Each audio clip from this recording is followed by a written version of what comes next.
अथ श्री दुर्गा सप्तशती पहला अध्याय। मेधा ऋषि राजा सूरत और समाधि को भगवती की महिमा बताते हुए मधुकैटभ वध का प्रसंग सुनाना। विनियोग। ओम। प्रथम चरित्र के ब्रह्मा ऋषि, महाकाली देवता, गायत्री छंद्र, नंदा शक्ति, रक्त दंतिका बीज, अग्नि तत्व और ऋग्वेद स्वरूप है। श्री महाकाली देवता की प्रसन्नता के लिए प्रथम चरित्र के जप में विनियोग किया जाता है। ध्यान।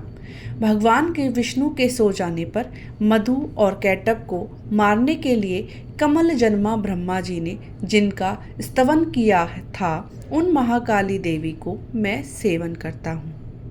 वे अपने 10 हाथों में खड्ग, चक्र, गदा, बाण, धनुष, परिघ, शूल, भुषुंडी, मस्तक और शंख धारण करती हैं। उनके 3 नेत्र हैं। वे समस्त अंग में दिव्य आभूषणों से विभूषित हैं। उनके शरीर की कांति नीलमणि के समान है और वे 10 मुख और 10 पैरों से युक्त हैं। ओम चंडी देवी को नमस्कार है। मार्कंडे जी बोले, सूर्य के पुत्र सर्वाणी जो 8वें मनु कहे जाते हैं, उनकी उत्पत्ति की कथा मैं विस्तार पूर्वक कहता हूँ, सुनो। सूर्य कुमार महाभाग सार्वणी भगवती महामाया के अनुग्रह से जिस प्रकार मनवंतर के स्वामी हुए, उसी प्रसंग को सुनाता हूँ। पूर्व काल की बात है। स्वरारोषिच मनवंतर के सूरत नाम के एक राजा थे। वे चैत्र वंश में उत्पन्न हुए थे। उनका समस्त भूमंडल पर अधिकार था। वे प्रजा और औरस के पुत्रों की भांति धर्मपूर्वक पालन करते थे। तो भी उस समय कोलाद विध्वंसी नाम के क्षत्रिय उनके शत्रु हो गए। राजा सूरत की दंड नीति बड़ी प्रबल थी। उनका शत्रुओं के साथ संग्राम हुआ। यद्यपि कोला विध्वंसी संख्या में कम थे, तो भी वे राजा सूरत युद्ध में उनसे परास्त हो गए। तब वे युद्ध भूमि से अपने नगर कोट को लौट गए और केवल अपने देश के राजा होकर रहने लगे। समूची पृथ्वी से अब उनका अधिकार जाता रहा, किंतु वहां भी उन प्रबल शत्रुओं ने उस समय महाभाग राजा सूरत पर आक्रमण कर दिया। राजा का बल क्षीण हो चला था, इसलिए उनके दुष्ट, बलवान और दुरात्मा मंत्रियों ने वहां की उस राजधानी में भी राजकीय सेना और खजाने को हथिया लिया। सूरत का प्रभुत्व नष्ट हो चुका था, इसलिए वे शिकार खेलने के बहाने घोड़े पर सवार हो गए। वहां से अकेले ही एक घने जंगल में चले गए। वहां उन्होंने विप्रवर्त मेधा मुनि का आश्रम देखा, जहां कितने ही हिंसक जीव अपनी स्वाभाविक हिंसा वृत्ति छोड़कर परम शांत स्वभाव के साथ वहां रहते थे। मुनि के बहुत से शिष्य उस वन की शोभा बढ़ा रहे थे। वहां जाने पर मुनि ने उनका सत्कार किया और वे मुनि श्रेष्ठ के आश्रम पर इधर उधर विचरते हुए कुछ काल तक रहे। फिर ममता से आकृत चित्त होकर वहां इस प्रकार चिंता करने लगे कि पूर्व काल में मेरे पूर्वजों में जिनका पालन किया था, वही नगर आज मुझसे रहित है। पता नहीं मेरे दुराचारी भृत्य गण उसकी धर्मपूर्वक रक्षा करते हैं या नहीं।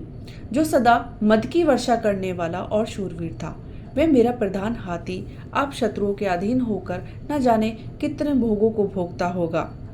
जो लोग मेरी कृपा, धन और भोजन पाने से सदा मेरे पीछे पीछे चलते थे, वे निश्चय ही अब दूसरे राजाओं का अनुसरण करते होंगे।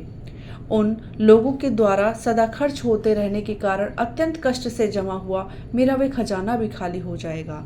ये तथा भी कई बातें राजा सूरत निरंतर सोचते रहते थे। एक दिन उन्होंने वहां विप्रवर मेधा के आश्रम में निकट एक वैश्य को देखा और उनसे पूछा, भाई तुम कौन हो? यहाँ तुम्हारे आने का क्या कारण है? तुम क्यों शोकग्रस्त और अनमने से दिखाई देते हो? राजा सूरत का ये प्रेम पूर्वक कहा हुआ वचन सुनकर उस वैश्य ने विनीत भाव से उन्हें प्रणाम किया और वैश्य बोला, राजन, मैं धनियों के कुल में उत्पन्न एक वैश्य हूँ। मेरा नाम समाधि है। मेरे दुष्ट स्त्री पुत्रों ने धन के लोभ से मुझे घर से निकाल दिया है, मुझे अपने से दूर कर दिया है। इस समय मैं अपने धन, स्त्री, पुत्रों सबसे वंचित हूँ। मेरा विश्वसनीय बंधुओं ने भी मेरा धन लेकर मुझे दूर कर दिया है, इसलिए दुखी होकर मैं वन चला आया। यहाँ रहकर मैं इस बात को नहीं जानता था कि मेरे पुत्रों की स्त्री और स्वजनों की कुशल हैं या नहीं। इस समय घर में वे सब कुशल रहते हैं या उन्हें कोई कष्ट है या नहीं। वो मेरे पुत्र हैं वो मेरे पुत्र कैसे हैं, क्या वे सदाचारी हैं, दुराचारी हैं? राजा ने कहा, जिन लोभी स्त्री, पुत्र आदि ने धन के कारण तुम्हें घर से निकाल दिया, उनके प्रति तुम्हारा चित्त में इतना स्नेह का बंधन क्यों है? वैश्य बोला, आप मेरे विषय में जैसी बात कहते हैं वह सब ठीक है, किंतु क्या करूं, मेरा मन निष्ठुरता नहीं धारण करता। जिन्होंने धन के लोभ में पड़कर पिता के प्रति स्नेह, पति के प्रति प्रेम और मेरे प्रति अनुराग को तिलांजलि दे दी है, मुझे घर से निकाल दिया है, उन्हीं के प्रति मेरे मन में इतना स्नेह है।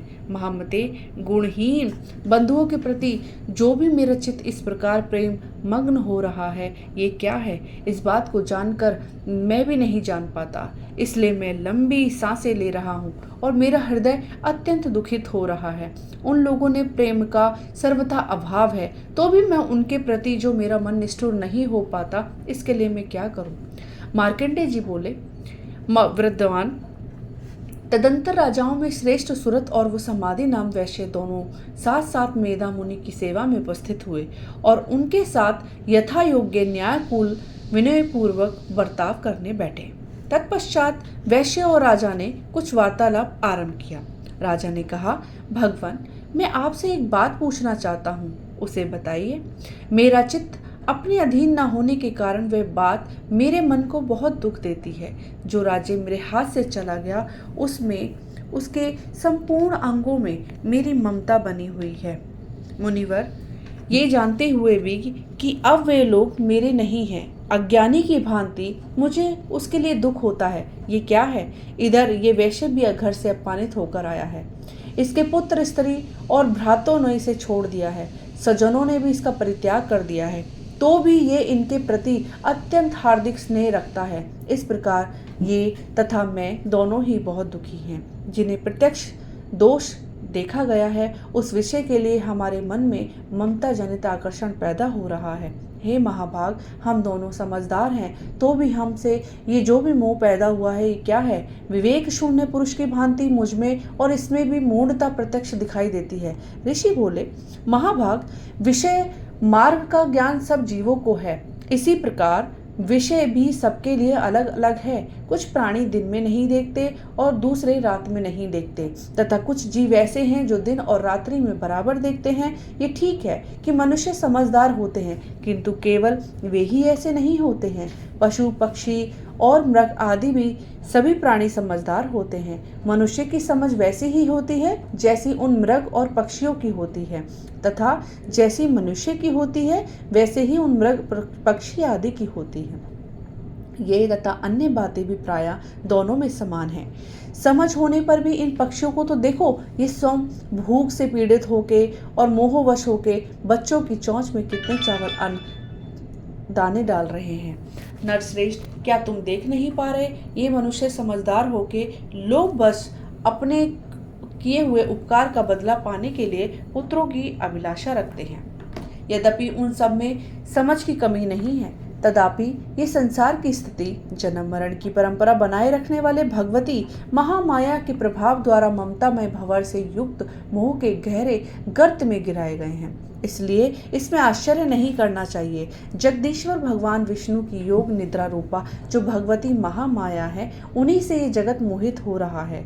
वे भगवती महामाया देवी ज्ञानियों के चित्त को बलपूर्वक खींचकर उसे मुंह में डाल देती हैं। वे ही इस प्रकार संपूर्ण चराचर जगत की सृष्टि करती हैं, तथा वे भी प्रसन्न होकर मनुष्य को मुक्ति के लिए वरदान देती हैं।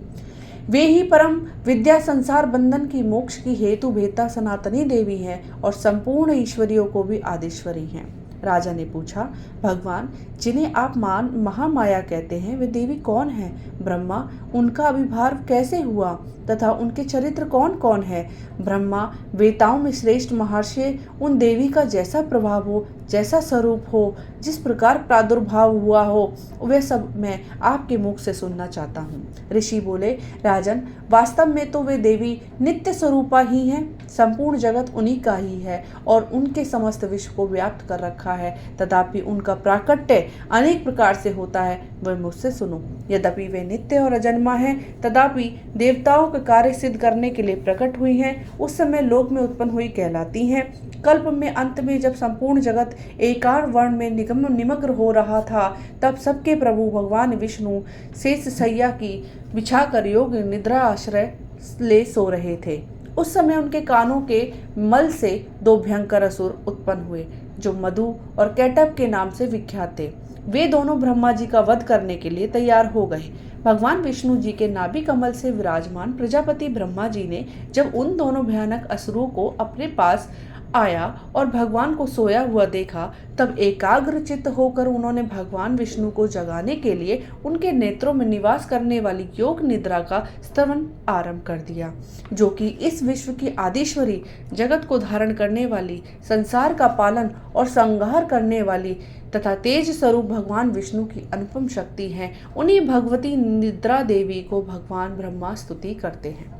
ब्रह्मा जी ने कहा, देवी तुम्ही स्वाहा, तुम्ही स्वधा, तुम्ही वस्त्र सत्कार हो, स्वर भी तुम्हारे स्वरूप हैं, तुम्ही जीवन दायिनी सुधा हो। नित्य अक्षर प्रणव में आकार उकार मकार इन तीनों मात्राओं के रूप में तुम्ही स्थित हो, तथा इन तीन मात्राओं के अतिरिक्त जो बिंदु रूपा नित्य अद्र मात्रा है, जिसका विशेष रूप से उच्चारण नहीं किया जा सकता, वे भी तुम ही हो देवी। तुम ही संध्या, तुम ही सावित्री, परम जननी हो देवी। तुम इस विश्व ब्रह्मांड को धारण करती हो, तुमसे ही इस जगत की सृष्टि होती है, तुम्ही से इसका पालन होता है और सदा तुम्ही कल्प में अंत में सबको अपना ग्रास बना लेती हो।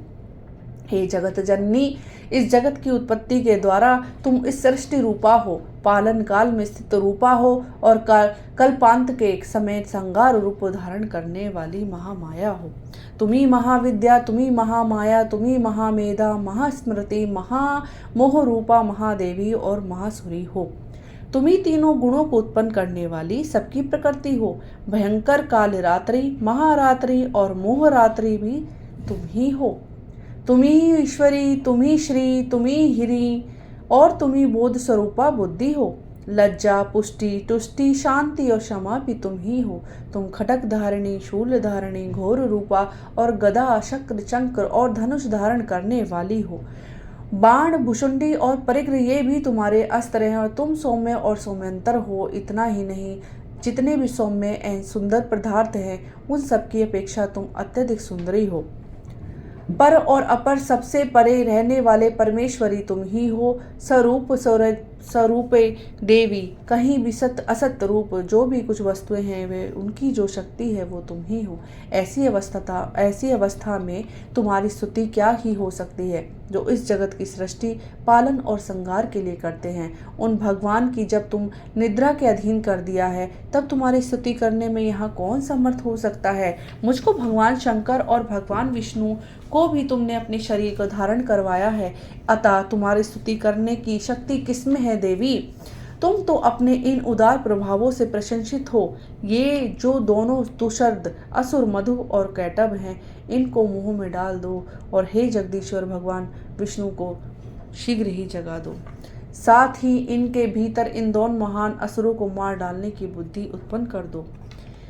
ऋषि कहते हैं, राजन, जब ब्रह्मा जी वहां मधु कैटभ को मारने के उद्देश्य से भगवान विष्णु को जगाने के लिए तमोगुण की अधिराष्ट्री देवी योग निद्रा की इस प्रकार स्तुति करने लगे, तब भगवान के नेत्र, मुख, नासिका, बाहु, हृदय और वक्ष स्थल से निकल के ब्रह्मा जी की दृष्टि के समक्ष खड़ी हो गई। योग निद्रा से युक्त होने पर जगत के स्वामी भगवान की जनार्दन और एकार्ण वर्ण के जल में शेष नाग की शैया से जाग उठे। फिर उन्होंने उन दोनों असुरों को देखा। वे दुरात्मा मधु और कैटभ अत्यंत बलवान और पराक्रमी थे और क्रोध से लाल आंखें किए ब्रह्मा जी को खा जाने के लिए उद्योग कर रहे थे। तब भगवान श्री हरि उठकर उन दोनों के साथ 5000 वर्षों तक केवल बाहु युद्ध करते रहे। वे दोनों ही अत्यंत बल के कारण उन्मत्त हो रहे थे। इधर महामाया ने ही उन्हें मुंह में डाल रखा था, इसलिए वे भगवान विष्णु से कहने लगे, हम तुम्हारी वीरता से संतुष्ट हैं, तुम हम लोगों से कोई वर मांगो। श्री भगवान बोले, यदि तुम दोनों मुझ पर प्रसन्न हो तो अब मेरे हाथ से मारे जाओ। बस इतना सा ही वर मांगा है, यहाँ दूसरे किसी वर से क्या लेना है। ऋषि बोले, इस प्रकार धोखे में आ जाने पर जब संपूर्ण जगत में जल ही जल देखा, तब कमल नयन भगवान से कहा, जहाँ पृथ्वी जल में डूबी ना हो, जहाँ सूखा स्थान ना हो, वहाँ हमारा वध करो। ऋषि ने कहा। तब तथास्तु कहकर शंकर चक्र गदा धारण करने वाले भगवान ने उन दोनों के मस्तक अपनी जांघ रखकर चक्र से काट डाले। इस प्रकार ये देवी महामाया ब्रह्मा जी की स्तुति करने पर स्वयं प्रकट हुई और अब पुनः मैं तुम्हें उनके प्रभाव का वर्णन करता हूँ। प्रथम अध्याय समाप्त।